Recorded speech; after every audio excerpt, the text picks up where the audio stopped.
প্ৰক্ৰিয়া বৰ্তমান চলি আছে এই প্ৰক্ৰিয়া এই সভাত উপস্থিত থকা সঞ্চালকবৃন্দ অধ্যক্ষ মহোদয় উপাধ্যক্ষ মহোদয় নিৰ্বাচন প্ৰক্ৰিয়াসমূহ বিষয়ববীয়া সভাপতি মহোদয় প্ৰমুখে কৰি চৰকাৰী শিক্ষাগুৰুসকল আৰু মোৰ মৰমৰ দাদা বাইদেউ ভাইটি ভণ্টি আৰু সহপাঠীসকল সকলোকে পুনৰবাৰ প্ৰণাম। নমস্কাৰ, মোৰ নাম শ্ৰী মণিকান্ত মহান, মই নৱম শ্ৰেণীৰ ছাত্ৰ। আপোনালোকে সকলোৱে জ্ঞাত যে যোৱা 24-25 বৰ্ষৰ যি ছাত্ৰ একতা সভা আছিল সেই ছাত্ৰ একতা সভা ভংগ হ'বলৈ গৈ আছে আৰু নতুনকৈ 25-26 বৰ্ষৰ ছাত্ৰ একতা সভা গঠন হ'বলৈ গৈ আছে আৰু যি ছাত্ৰ একতা সভা গঠন হ'বলৈ গৈ আছে সেই ছাত্ৰ একতা সভাত মই তৰ্ক আৰু সাহিত্য সম্পাদক হিচাপে প্ৰতিদ্বন্দ্বিতা আগবঢ়াইছো। আপোনালোকৰ দৃষ্টিত যদি মই এজন উপযুক্ত প্ৰাৰ্থী বুলি ভাবে তেনেহ'লে আপোনালোকৰ মূল্যৱান ভোটটো দি মোক জয়যুক্ত কৰিব পাৰে। যিহেতু মই তৰ্ক আৰু সাহিত্য এই দুটাৰ বিষয়ত সম্পাদক হিচাপে প্ৰতিদ্বন্দ্বিতা আগবঢ়াইছো সেইবাবে মোৰ এই তৰ্ক আৰু সাহিত্য এই দুটা বিষয়ত অকণমান হ'লেও জ্ঞান থকা আৱশ্যক আৰু মোৰ যিকণ জ্ঞান আছে সেইকণ জ্ঞান মই আপোনালোকৰ ওচৰত বিলাই দিব খোজো। তৰ্কৰ উৎপত্তি বহু যুগৰ আগতে হৈছিল। তৰ্কৰ পিতৃ বুলি এৰিষ্টটলক কোৱা হয়। তৰ্কক সাধাৰণতে অনুমান বিজ্ঞান বুলি কোৱা হয়। তৰ্কৰ দুটা স্কুল আৰু মহাবিদ্যালয়ত কেনেকৈ তৰ্ক সভা পতা হয় সেই বিষয়ে আমি জনাটো অতিকৈ প্ৰয়োজন, কাৰণ মই এতিয়া এজন স্কুলীয়া ছাত্ৰ। সেইবাবে মই স্কুলত কেনেকৈ তৰ্ক সভা প্ৰতিষ্ঠিত কৰা হ'ব সেইটো বিষয়েও জনা উচিত। স্কুলত তৰ্ক সভা যেতিয়া পতা হয় তাৰ বাবে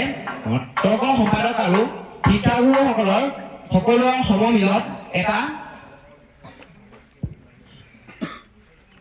নিৰ্দিষ্ট টপিক বিচাৰি লোৱা হয়। সেই টপিকটোৰ ওপৰত এটা নিৰ্দিষ্ট দিন ধাৰ্য কৰি সেই নিৰ্দিষ্ট দিনটোত সেই বিষয়টোৰ ওপৰত তৰ্ক সভা পতা হয়। আনহাতে সাহিত্যৰ বিষয়ে ক'বলৈ গ'লে বহু দীঘলীয়া হ'ব। সাহিত্য বহু যুগৰ আগৰ পৰাই চলি আছে। সাহিত্যৰ বহুতো ভাগ আছে। তাৰে ভিতৰত ঐতিহাসিক সাহিত্যৰ নামো আছে। ঐতিহাসিক সাহিত্যৰ মুখত থাকিবলগীয়া এজন ব্যক্তিৰ নাম হৈছে পূৰ্ণানন্দ গোস্বামী বৰুৱা। তেখেতে অসমৰ যি মোৱামৰীয়া গণবিদ্ৰোহ মান আক্ৰমণ সেই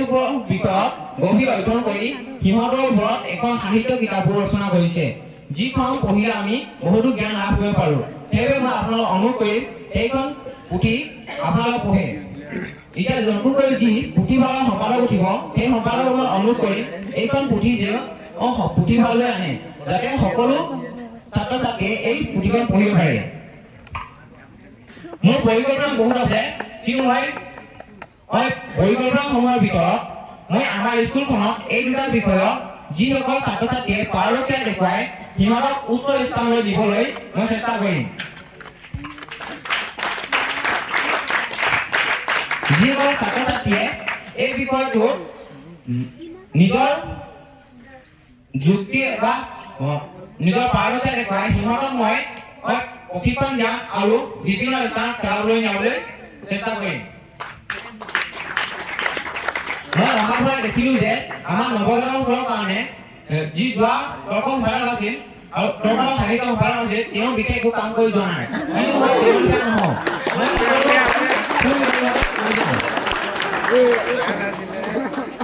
মই লোকলৈ প্ৰতিশ্ৰুতি দিওঁ, কাৰণ কিছুমান মানুহে যতন দুয়ো কাটি দিয়ে। মই এনেদৰে নহওঁ, মই যিবোৰ প্ৰতিশ্ৰুতি দিম সেইবোৰ মই পূৰ্ণ কৰিম।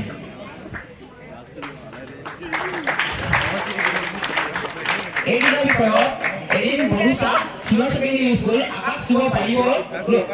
চুবলৈ মই চেষ্টা কৰিম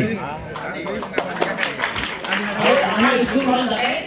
জীৱিকা হৈ পৰে সেইটো কথা মই গুৰুত্ব কৰিম।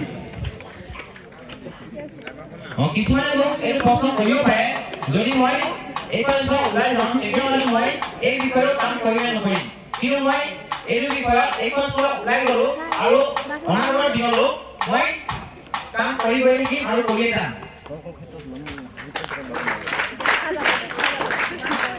যিহেতু সাহিত্যত বহুতো গীত আৰু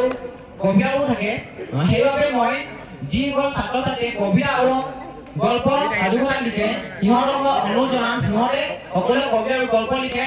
আৰু সিহঁতৰ এখন নিজৰ বগীয়াকৈ পুথি বনাবলৈ চেষ্টা কৰে যাতে সিহঁতৰ এটা নাম হওক ধন্যবাদ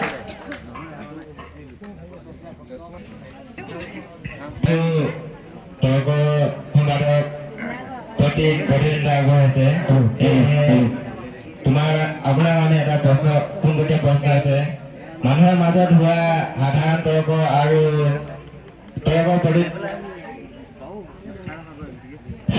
তৰ্কৰ প্ৰতিযোগিতা কেনেধৰণৰ পৃথক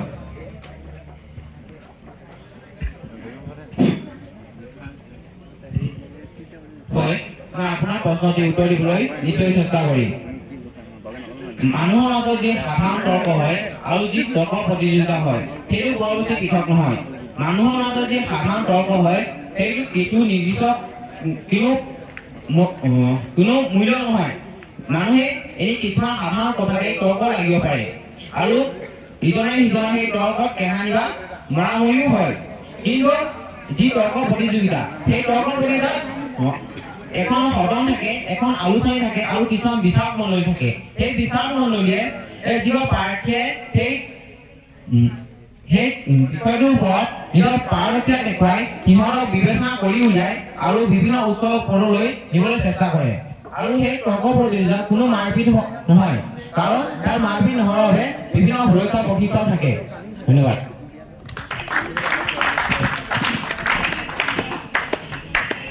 প্ৰতিশ্ৰুতিবোৰ আমি কেনেকৈ বিশ্বাস কৰি লওঁ আপুনি এদিন নিজে আমাৰ বিদ্যালয়ৰ নীতি নিয়ম অমান্য কৰি পলাই গৈছিল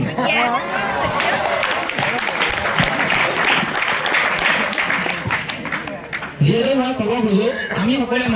মানুহৰ এদিন নিশ্চয় ভুল হয় মানুহৰ মন দুটা থাকে এটা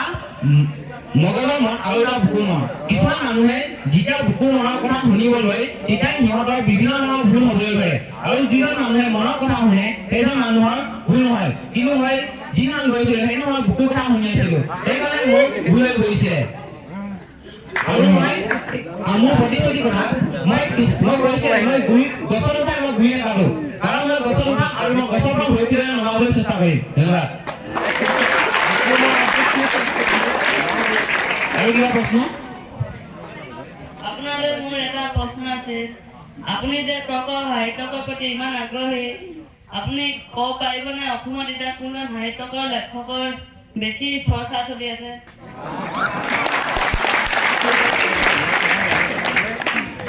বৰ্তমান মই বৰ বেছি নাজানো কিন্তু বৰ্তমান তৰ্কৰ বিষয়ে ক'বলৈ গ'লে অসমৰ গুৱাহাটী চহৰৰ এজন প্ৰসিদ্ধ গুৱাহাটী চহৰৰ যি পাণ বজাৰ এজন ব্যক্তি আছে নামটো মই বৰ্তমান পাহৰিছো সেই ব্যক্তিজন তৰ্ক বিভাগত বৰ্তমান বহুতো পাৰদৰ্শিতা দেখুৱাই আছে আৰু তেওঁ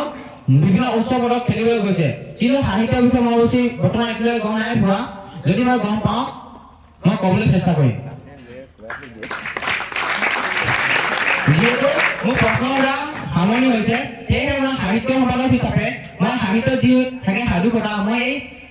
মোৰ চমু বক্তব্য এটি সাধুকথাৰে সামৰিব লৈছোঁ বেয়া ল'ৰা এখন গাঁৱত এজন ধনী মানুহৰ একমাত্ৰ এটাই সন্তান আছিল যিজন সন্তান প্ৰথমে বহু ভাল আছিল কিন্তু সি যেতিয়া নিজৰ লগ সমলৰ ঘূৰিবলৈ ল'লে সি লাহে লাহে বেয়া হ'বলৈ ধৰিলে